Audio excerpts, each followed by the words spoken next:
Céline, bonjour. Bonjour Stéphane. Alors aujourd'hui, on attaque tout de suite le sujet. Moi, j'appelle ça les associations dysfonctionnelles. L'Institut Peak States appelle ça, entre autres, substituts sensoriels. Mhm. Aujourd'hui, on aborde ce traumatisme qui est une association et qui n'est pas fonctionnelle. Exemple, ça peut être des dépendances, ça peut être des différentes addictions, des problèmes qui reviennent, puis on ne sait pas pourquoi. À chaque fois que je fais une présentation, je ressens le stress, par exemple. Mhm. Mhm. Alors, je pense que c'est un sujet qui concerne tout le monde. Je ne me trompe pas quand je dis ça, parce que ça nous arrive à tous. Et oui, c'est ça, c'est comme si notre corps, en fait, parce qu'on peut aussi appeler ça des associations du corps, associations corporelles, c'est comme si notre corps avait l'impression qu'il y a certaines émotions, certaines tonalités émotionnelles comme ça, dont il a besoin, qu'il a besoin de garder pour sa survie, même si ça paraît illogique et si c'est en réalité dysfonctionnel, mais le corps, lui, il n'est pas rationnel. Donc, il a fait à un moment donné des associations qu'on comprend dans les peak states au niveau de la biologie, en fait. Qui sont, voilà, je ne vais pas rentrer dans les détails, mais en fait, ça se passe au niveau du réticulum endoplasmique rugueux, qui est une structure dans la cellule, dans laquelle, en fait, il y a ces associations qui se créent au niveau biologique et qui, dans notre vie, en effet, vont se manifester sous forme de, tu l'as dit, d'addiction, aussi d'allergie, on pourrait dire. Et c'est comme si donc notre corps avait besoin de ce type d'émotion ou avait associé une substance, par exemple, à une émotion. Et qu'il en fait, il réagit du coup de manière euh, trop forte à la substance, avec tout un tas de manifestations négatives. Il y a des gens qui vont se nourrir pour se sentir en sécurité, c'est-à-dire ils vont, oui, manger leurs 3 repas, mais ils vont grignoter, bouffer presque toujours en soirée parce que l'association qui est installée, c'est nourriture égale, peut-être ça remplace un besoin qui n'est pas rempli, un trou émotionnel ou quelque chose comme ça, là. Oui, on peut avoir associé, par exemple, alors là c'est un exemple classique du substitut sensoriel, c'est-à-dire si on pense au petit bébé avec sa mère, en fait, quand il tète, il se sent en sécurité.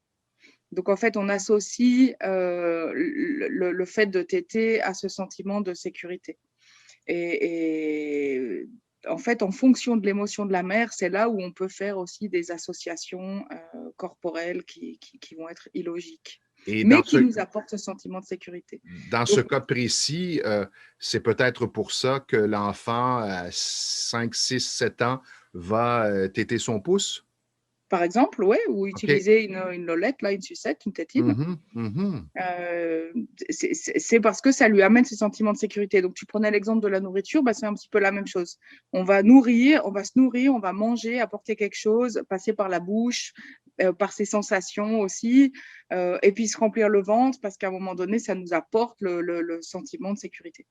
Alors, les questions clés qu'on pourrait donner aux gens pour qu'ils puissent identifier justement ce trauma. Bonne question. Toi, tu as une idée? Qu'est-ce que tu utilises comme question? Ben, souvent, quand en fait la personne me parle, moi je l'écoute Mhm. attentivement, j'entends les liens. Quand la personne me dit, moi quand je fais ça, il faut toujours que je fasse ça. C'est donc des associations.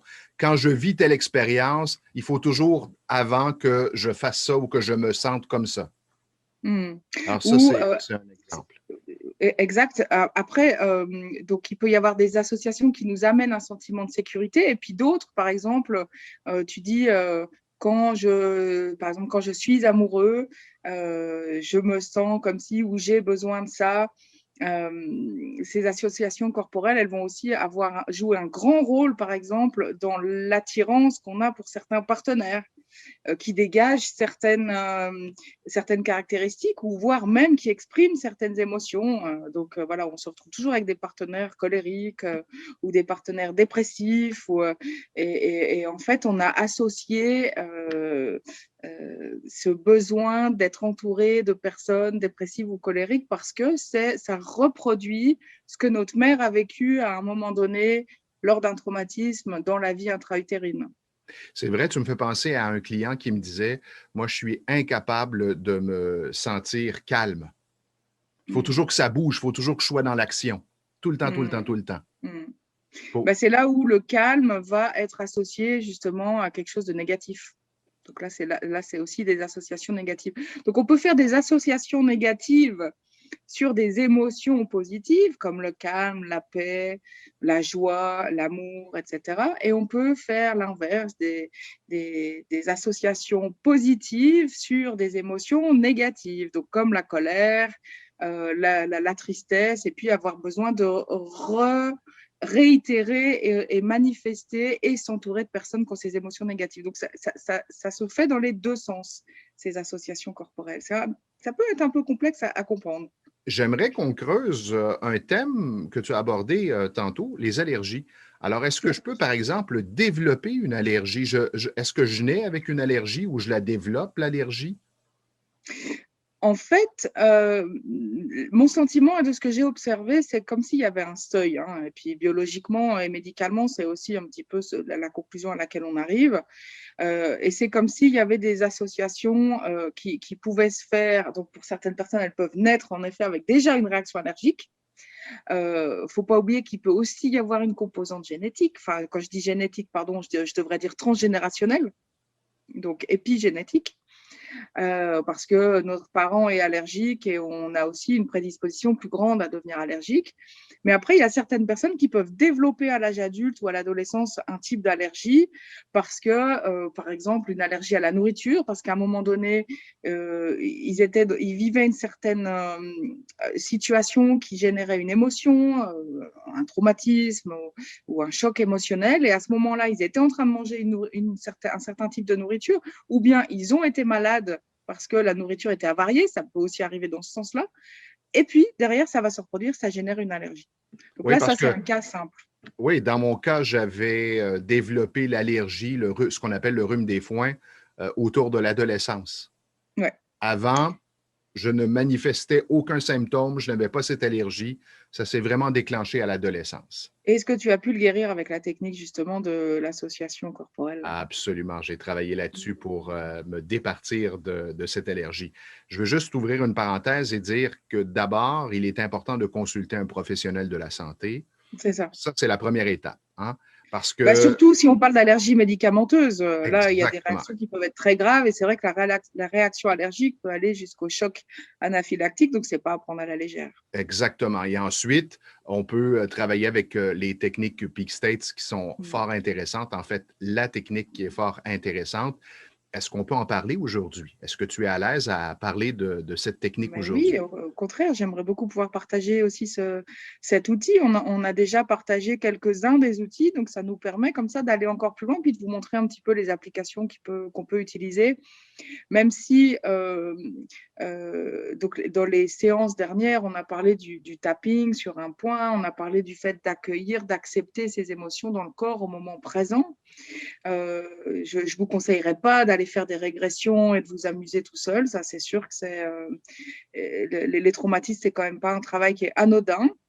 Et puis là, de la même façon, on va vous donner un petit outil en plus que vous pouvez utiliser. Donc, je sais pas, parce que vous attirez toujours le même type de partenaire ou parce que vous vous rendez compte qu'en effet, vous associez tout un tas de choses à l'amour ou à l'argent. Voilà, donc vous pouvez aller explorer ça, mais c'est vrai qu'en règle générale, et y compris pour les allergies, je conseillerais quand même de prendre un rendez-vous avec un thérapeute Peak States.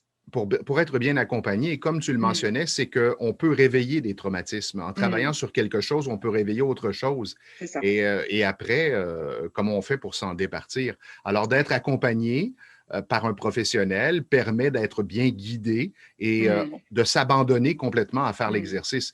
Lorsque, et peut-être l'as-tu vécu comme ça, du moins pour ma part, c'est comme ça que je l'ai vécu, c'est que par moment, en travaillant sur moi, et je le fais tous les jours, ben, il y a des jours où c'est plus difficile parce que Mm.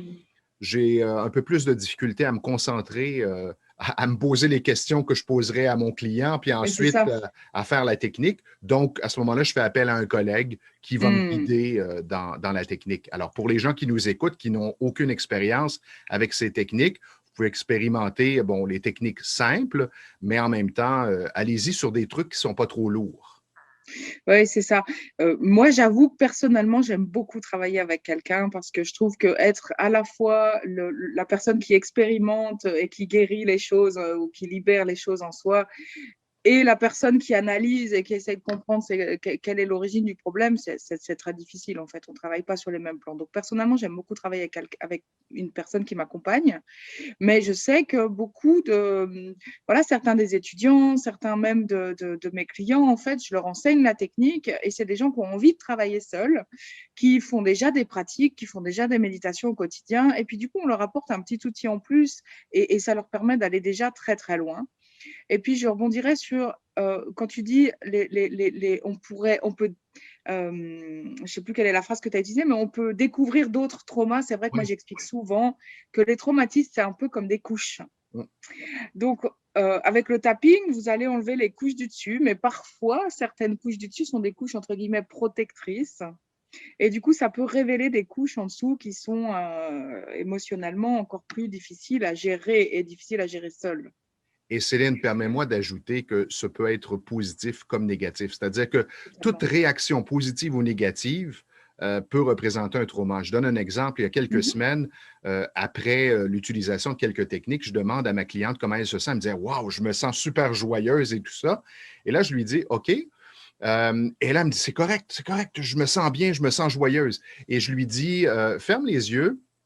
Connecte-toi à cette joie, où est-ce que tu la ressens dans ton corps? Qu'est-ce qu'il y a juste derrière? C'est comme si tu allais voir derrière. Et elle s'est mise à pleurer, mais à pleurer. C'est vraiment particulier. C'était la première fois que je vivais ça. Donc, c'était comme des émotions contraires. La joie cachait la tristesse profonde. C'est ça. C'est vrai que des fois, à la fin des guérisons, et ça arrive, ouais, je dirais dans 10-15% des cas, où la personne est extrêmement euphorique. Waouh, c'est super! Ou voire même dernièrement, j'ai quelqu'un qui me dit, oh, j'ai l'impression de planer, d'être un petit peu comme sous drogue.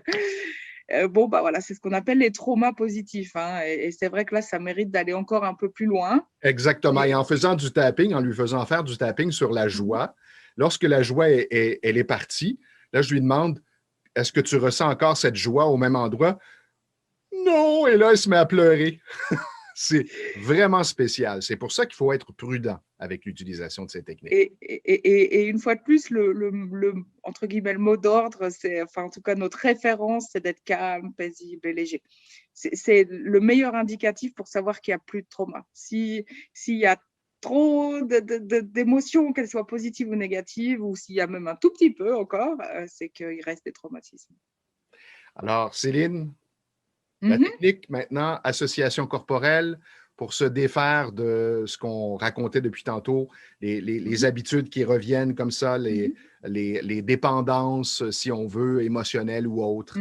Ou les choses où on se rend compte qu'en effet, on est attiré et on garde ça dans notre vie alors qu'on voit bien que ça ne nous rend pas heureux et que ce n'est pas fonctionnel. Alors, ce que vous faites dans ces cas-là, c'est d'essayer déjà de définir quelle est l'émotion, qu'est-ce que la personne dégage si on parle d'attirance d'un partenaire. Donc, ça peut être, en effet, je parlais de la colère, je parlais de la dépression, ça pourrait être même des caractéristiques comme la fierté. Dernièrement, je travaillais avec une personne et elle était complètement amoureuse de cet homme et pourtant elle le trouve fier et puis elle se rend compte que finalement, ce type d'attitude, c'est comme si ça donnait une sorte de dépendance. Alors, dans ces cas-là, vous mettez votre main, la paume vers le haut. Les dernières fois, on a fait le tapping dans ce sens et là, en fait, on va mettre dans l'autre sens avec la paume vers le haut, mais toujours en faisant le tapping au même endroit sur la ligne qui est entre le petit doigt et l'annulaire. Donc, toujours sur ce point de gamme, en fait. Et puis, vous allez imaginer de mettre un sac en papier dans votre main avec l'émotion avec laquelle votre corps a fait une association dysfonctionnelle. Donc, une fois de plus, la fierté, la colère, la tristesse. Ça peut être une émotion d'ailleurs qui vous appartient, que vous réitérez régulièrement, dans laquelle vous vous mettez, ou une émotion, une fois plus, de gens qui vous entourent. Ça peut être aussi, par exemple, pour les personnes, quand on travaille sur l'addiction, euh, avec des substances comme l'alcool ou la drogue, ça peut être le plaisir qu'on ressent avec ça. Ça peut être le fait que c'est quelque chose de social, ça peut être des caractéristiques. Donc voilà, vous mettez dans votre main, en tout cas, la tonalité émotionnelle qui est associée à la substance ou à la personne ou à votre propre émotion. Et puis, vous faites le tapping. En fait, quand vous mettez ce sac en papier dans la main, certaines personnes arrivent vraiment bien à… C'est comme si vous sous-pesiez en fait l'émotion. Donc, des fois, je dis, est-ce que cette émotion a un poids? Si tu me permets, souvent, moi, je fais faire cette technique avec les 2 mains, surtout la Oui, première fois, pour que la personne vive l'expérience. Et là, elle ressent, ah, wow, c'est curieux, je ressens un poids dans une main ou je vois vraiment que c'est dans cette main. Alors, à ce ouais. moment-là, on dirait que ça rassure la personne De sur le faire la fait que différence entre les deux, sur le fait que la technique fonctionne. c'est ça. Alors après, il y a d'autres, ça c'est pour les personnes kinesthésiques, hein. Alors Oui. pour elles, c'est assez fou parce que souvent c'est une expérience qu'on n'a jamais essayé de faire, en fait, prendre ça dans la main, hein. Donc il y a le prendre dans la main et puis il y a faire le tapping. Pour des personnes qui sont plus visuelles mais pas trop kinesthésiques, moi je sais que c'est mon cas, je ne sens pas forcément le poids. Par contre, je peux imaginer en fait et percevoir plus, avoir une image visuelle du poids, enfin en tout cas de la présence de ce sac en papier qui est rempli de quelque chose et puis qui au fur et à mesure que je fais le tapping va diminuer pour à un moment donné disparaître. Alors, expérimenter la technique, c'est une technique qui est quand même relativement simple. Et ensuite, Ça. ne nous croyez pas, observez les résultats, la différence dans votre vie. Et puis, tu parlais de 2 mains. Et puis, c'est vrai que c'est important si vous voulez un résultat qui soit le plus complet possible. C'est peut-être qu'il y a une des 2 mains qui va être plus lourde au début, mais je vous conseillerais quand même de vérifier ensuite dans la deuxième main. Et parfois, c'est là où on se rend compte que, ah, il reste un petit poids en fait. Donc, faites-le aussi dans la deuxième main et parfois même, surtout si on parle d'addiction, d'allergie ou d'associations corporelles très fortes, comme ça, il peut y avoir plusieurs associations corporelles, donc plusieurs types d'émotions par rapport à la même caractéristique ou plusieurs caractéristiques. Donc, n'hésitez pas à faire une main après l'autre jusqu'à vraiment sentir qu'il n'y a plus de poids dans aucune des mains. Alors, c'est la technique Body Association, association corporelle de l'Institute for the Study of Peak States. Céline, ce fut encore un plaisir enrichissant pour tout le monde, j'en suis convaincu. Vous avez des questions, vous avez des commentaires, écrivez-nous. La semaine prochaine, lors de notre capsule, on va aborder justement des questions intéressantes qui ont été soulignées et on va creuser davantage sur ce qu'on appelle le générationnel. Jusqu'à quel point, je dirais, nos ancêtres peuvent influencer notre vie. De manière inconsciente. Et puis aussi, peut-être on racontera quelques expériences parce que c'est vrai que c'est ce que les gens peuvent vivre avec ça, c'est assez incroyable. Donc, je me réjouis en tout cas d'avoir vos questions et puis de continuer ces capsules avec toi, Stéphane. Merci, Céline. Merci, au revoir. Bonne semaine.